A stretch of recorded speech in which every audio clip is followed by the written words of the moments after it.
नमस्कार, आप सभी का स्वागत है योग और स्वास्थ्य पर आधारित हमारे इस बेहद खास कार्यक्रम स्वस्थ विचार में। मैं हूं आपके साथ आपका साथी विकास। दर्शकों, स्वस्थ विचार कार्यक्रम में हम आपके लिए रोजाना प्रकृति से जुड़ी जानकारी लेकर आते हैं। प्रकृति ने जो हमें गुणकारी औषधियां दी हैं उसके बारे में आपको विवरण दिया जाता है। अलग अलग प्रकार के रोगों के बारे में बताया जाता है, क्या कुछ उसके लक्षण होते हैं, कैसे रोग पनपता है और किस रोग की कैसे पहचान करें, और साथ ही साथ बताए जाते हैं उनके उपचार, यानी निदान कैसे आप कर सकते हैं रोगों से। इन सभी विषयों पर प्रकाश डाला जाता है, जानकारी दी जाती है, और इन सभी विषयों में हमारा मार्गदर्शन करते हैं जाने माने असाध्य रोग निवारक गायत्री सिद्ध पंडित श्री लक्ष्मण दास रतन भारद्वाज जी। आइए सबसे पहले गुरु जी का स्वागत करेंगे और कार्यक्रम की शुरुआत करते हैं। गुरु जी, आपका स्वागत है। नमस्कार। नमस्कार। यह कार्यक्रम आप सभी के लिए है और हम चाहते हैं कि आप इस कार्यक्रम का हिस्सा बने। यदि आपके साथ किसी भी तरह का कोई रोग है, कोई शारीरिक कष्ट है, तो आप इस कार्यक्रम में सीधे जुड़ सकते हैं, हमें कॉल करें या आप हमें व्हाट्सएप के जरिए भी अपना मैसेज भेज सकते हैं। व्हाट्सएप मैसेज में आपको लिखना है अपना नाम, उम्र, कहां से बात कर रहे हैं और पूरा सवाल, ताकि आपका सवाल लिया जा सके और आपको मार्गदर्शन भी प्राप्त हो सके। और साथ ही साथ आपको हम याद दिलाते हैं कि जब भी आप इस कार्यक्रम को देखने बैठें तो कॉपी और पेन भी साथ में लेकर बैठें, ताकि नुस्खे उपचार कहीं आपसे छूट ना जाएं, आप उनको नोट कर लें, ताकि ताउम्र आपके साथ ये नुस्खे और उपचार बने रहें। तो चलिए शुरू करते हैं आज के एक मुख्य विषय पर चर्चा। गुरु जी, आज के इस अंक में हम बात करेंगे खांसी को लेकर, लेकिन सामान्य खांसी नहीं, एक ऐसी खांसी जिसे हम पुरानी खांसी कहते हैं। यानी खांसी कम होती है, ज्यादा होती है, लेकिन ठीक नहीं होती है, वो कहीं ना कहीं रहती है और ये एक बड़े रोग की निशानी होती है। तो सबसे पहले तो मैं जानना चाहूंगा कि पुरानी खांसी किस तरीके से परिवर्तित होती है और ये क्या क्या नुकसान दे सकती है। देखिए, पुरानी खांसी जब आपके गले के अंदर इन्फेक्शन हो जाता है तो ये खांसी किसी भी किस्म से रुकती नहीं। यानी खांसते खांसते इन्फेक्शन भी होता है जी। और आज पूरे संसार के अंदर इसका कोई उपचार नहीं है, क्योंकि मैं नाड़ी वैद्य हूँ। मेरे पास तो वही मरीज आएगा जो सब जगह थक जाएगा, जब हारता तो मेरे पास आता। बिल्कुल, ये बात सही है। और मैं रोगी से नहीं पूछता कि आपको तकलीफ क्या है। बिल्कुल। नाड़ी में जो रोग आया वो दवाई देनी है। और मुझे 10,000 जड़ी बूटियों की पहचान है जिनसे मैं दवाइयाँ बनाता हूँ। और मेरी अपनी फार्मेसी दवाइयाँ बनाने की, दवाइयाँ रजिस्टर्ड है, पेटेंट है, इनका साइड इफेक्ट कोई नहीं है। सबसे बड़ी बात है। और दवाई भी केवल उसी रोगी को दी जाती है जिसका नाड़ी परीक्षण होता है। बिना नाड़ी परीक्षण मैं किसी को दवाई नहीं देता। अब जिसको पुरानी खांसी है, रात को आराम से सो नहीं सकता, दिन में काम नहीं कर सकता, खांसे खांसे पेट भी दुखने लगता है, पसली में दर्द होता है, उसके लिए सबसे आसान तरीका है कि हल्दी कम से कम 50 ग्राम लेके पहले उपले जला के, जब उसके धुआं न रहे, आग रह जाए, तो उसके नीचे जो राख है वो गर्म हो गई। उन उपलों को थोड़ा साइड में हटा के उस गर्म राख में उस 50 ग्राम हल्दी को बचा दें। ऊपर फिर राख दे के वो जो उपले जल चुके हैं, जिनके अंदर धुआं नहीं है, वो रख दें। आधे घंटे के बाद उनको हटा के उस हल्दी को बाहर निकाल लें। अब उसको निकाल करके अच्छी तरह झाड़ ले, उसमें राख न रहे। अब उसको कूट करके पाउडर बना लो। अब उस पाउडर में 3 पत्ते आप पान के लें, बड़े पत्ते, छोटे नहीं लेने, बड़े पत्ते लेने। और 5 ग्राम आप उसमें अदरक ले लें। अब इन दोनों को पीस करके उसका रस निकाल लें। उस रस में वो हल्दी मिला दे आप लगभग 3 ग्राम। अब इसको सारे को घोल करके इसमें 2 चम्मच शहद मिला दें। 2 चम्मच शहद में कम से कम 6 ग्राम शहद हो जाएगा। अब इसको आस्ता आस्ता चाटे। चाटने में कम से कम आपको 20 मिनट लगने। एक खुराक सुबह खाली पेट ले लें।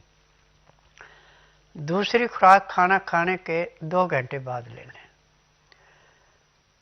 तीसरी खुराक रात को सोते समय ले लें। अब आपको खांसी नहीं उठेगी, परंतु खान पान पर ध्यान देना है कि इसमें गेहूं नहीं खानी है। चना है, सोयाबीन है, बाजरा है, मूंग है, मोठ है, मक्का है, चुलाई है, अपनी इच्छा के अनुसार कम ज़्यादा ले सकते हैं। 50 ग्राम अजवाइन भून के, 100 ग्राम तिल भून के उसके अंदर मिलाएं, परंतु सब चीज़ों को पहले लेके धो के सुखा लें। फिर इसको पिसाना है। इस आटे को छानना नहीं, आटा ऐसा पिसाना है ये जो हाथ में लेके ऐसे सरके। यदि हाथ की चक्की है उससे पीसा जाए तो सोने पे सुहागा, नहीं तो आजकल घरों में छोटी छोटी चक्कियां आ रही हैं, उसमें पी सकते हैं। बड़ी चक्की से नहीं पिसाना, ये ध्यान रखना। बड़ी चक्की में इसके कई तत्व जो है जल जाते हैं। अच्छा, ये ध्यान रखना।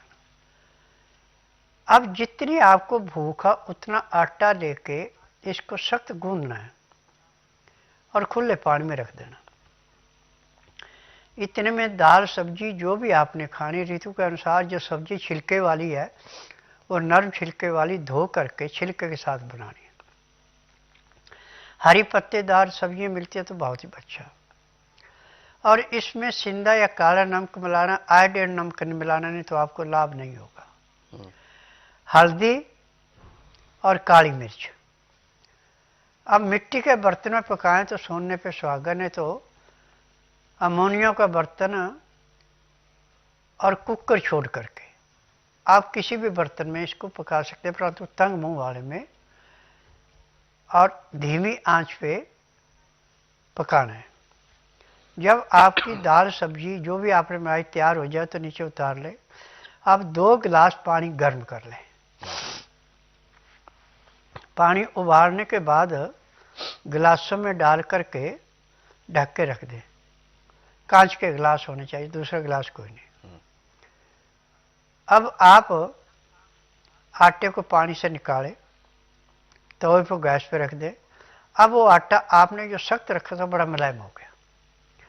अब इसकी रोटी आपने ऐसे बनानी जैसे बाजरे की रोटी होती है, यानी सख्त रोटी नहीं होनी।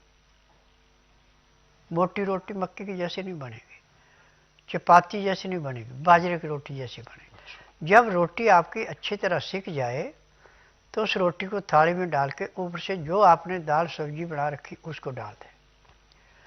इतने में आप लहसुन प्याज अदरक 20 ग्राम से लेकर 50 ग्राम तक ले सकते हैं, उसको पीस के चटनी बना लें।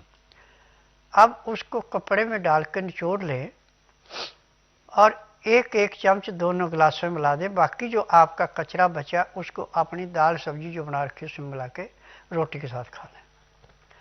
अब इसका तरीका है कि 2-4 गराई खाना खाया, फिर 2 घुट पानी पिया। 2-4 गरानी खाना खाया, 2 घुट पानी पिया। पानी पीने में, खाना खाने में पूरा 1 घंटा लगा दें। जब इस प्रकार से आप खाना खाएंगे, पानी पिएंगे, अब उसके बाद दातन कूड़ा करके 5 मिनट के लिए वज्रासन बैठ जाए। 5 मिनट के बाद दिन का टाइम है तो आप कम से कम आधा घंटा थोड़ी सैर करें। फिर आधे घंटे के लिए आप सब आसन लेट जाएं। फिर 3 मिनट के लिए, 5 मिनट के लिए बाईं साइड करवट लें, 3 मिनट के लिए दाईं साइड करवट लें। फिर सब आसन लेट करके बाईं साइड को करवट लेके उठें। आपके शरीर में इतना हल्कापन आएगा जैसे आप 8 घंटे की निद्रा पूरी करके उठे। फिर आपका जो भी काम धंधा उसमें आप लग जाएं और खाना खाने के घंटे 1.5 घंटे बाद फिर आप दोबारा वही 3 ग्राम हल्दी, 5 ग्राम अदरक और 3 पत्ते चौड़े बड़े पान के पीस के उसका रस निकालें, 2 चम्मच शहद मिलाएं। उस चटनी को चाटने में आप कम से कम 15 से 20 मिनट का टाइम ले लें। उसके बाद फिर अपना काम करिए। उसके 3 घंटे बाद फिर दोबारा एक खुराक ले लें। एक खुराक रात को खाना खाने के बाद घंटे 1.5 घंटे बाद लें। और दिन का खाना आप दिन अस्त होने से घंटा 1.5 घंटा पहले ही खा लें। तरीका वो ये जो सुबह का था। अच्छा। सुबह तो वज्रासन से उठ के आधे घंटे की सैर की अनुमति थी। अब इस टाइम आधे घंटे से पौने घंटे तक भी सैर कर सकते हैं। अच्छा। उसके बाद दिन में तो सोते थे, अब सोना नहीं है। अब बैठ के आप चाहे धार्मिक किताब पढ़ें, चाहे धार्मिक सीरियल देखें, चाहे परिवार से रिश्तेदारी में अड़ पड़ोस में बातचीत करें, आपकी इच्छा है। रात ठीक 9 से 10 के अंदर सो जाना आपने। सुबह 4 बजे आपके पेट में ऐसे अलार्म लगे जैसे घड़ी में लगता है। आलस किया तो कपड़े भी खराब, और जाते एक ही प्रेशर से पूरा पेट साफ, दूसरा प्रेशर नहीं बनेगा, पेशाब बाद में आएगा। अब आप फ्रेश होके दांतन कूड़ा करके आधे घंटे के लिए कपाल भाती, 15 मिनट के लिए भस्त्रिका, 8-10 बार अग्निसार, 15-20 बार उज्जयी, 25-30 बार भ्रमरी, 5 मिनट कुंभ, 1 घंटा लोन बलोन करना अति आवश्यक है। अब आपको इसमें न खांसी उठेगी न कोई तकलीफ होगी। अब इसके बाद यदि आपके पास टाइम है तो 2-2, 4-4 मिनट मंडूकासन, पवन मुक्तासन, गौमुखासन, शवासन, सर्वांग आसन, हल आसन, शीर्षासन, बटरफ्लाई, इतनी क्रियाएं यदि आप कर लेते हैं तो अब आपको आखिरी सांस तक ना कोई रोग होगा, ना किसी डॉक्टर हकीम की शरण में जाना पड़ेगा, ना ही आप ये कह सकते हैं कि मुझे तकलीफ है। तो ये इसका सबसे बड़ा लाभ है। बिल्कुल। तो दर्शकों, इस चीज को आपने लिख जरूर लिया होगा। ये बहुत महत्वपूर्ण उपचार भी है, क्योंकि अक्सर खांसी को हम बहुत ज्यादा सीरियस नहीं लेते हैं तब तक जब तक कि वो हमें परेशानी का सबब ना बन जाए। यानी खांसी जब तक इस कदर ना बढ़ जाए कि रात को हमें सोना भारी पड़ जाए, सोना मुश्किल हो जाए, तो ऐसे में फिर उस खांसी को लेकर हम चिंतित होते हैं। क्योंकि ऐसे तो आम दिनों में, दिन में या कभी भी हमें थोड़ी थोड़ी खांसी अगर आती है तो हम ध्यान नहीं देते, परंतु ऐसा आप बिल्कुल ना करें। इस उपचार को, चाहे थोड़ी खांसी हो, लेकिन इस उपचार को आप कर लें तो आपका जो गला है, जो तंतु हैं सारे अंदर के, वो सभी क्लीन हो जाएंगे और कभी आपको इस तरीके के बढ़ने की आशंका नहीं रहेगी। ऐसे बहुत सारे नुस्खे हैं, बहुत सारे उपचार हैं जिनको आप यदि पढ़ना चाहते हैं तो स्वस्थ विचार पुस्तकों के जरिए भी पढ़ सकते हैं। इन पुस्तकों को कोरियर या डाक के माध्यम से आप मंगवा सकते हैं। हेल्पलाइन नंबर्स पर आप कॉल करें, नंबर आपकी टीवी स्क्रीन पर है, क्योंकि ये पुस्तकें हर एक घर में होना बहुत जरूरी है, अनिवार्य है। और यदि आप इस कार्यक्रम से जुड़ना चाहते हैं, कोई भी ऐसा सवाल जो आपके जहन में उठ रहा है, तो आप हमें कॉल करें या आप हमें व्हाट्सएप के जरिए भी मैसेज भेज सकते हैं। तो चलिए आगे बढ़ते हैं और जो दर्शक हमारे साथ जुड़े हुए हैं लाइन पर, आइए उनको शामिल करते हैं।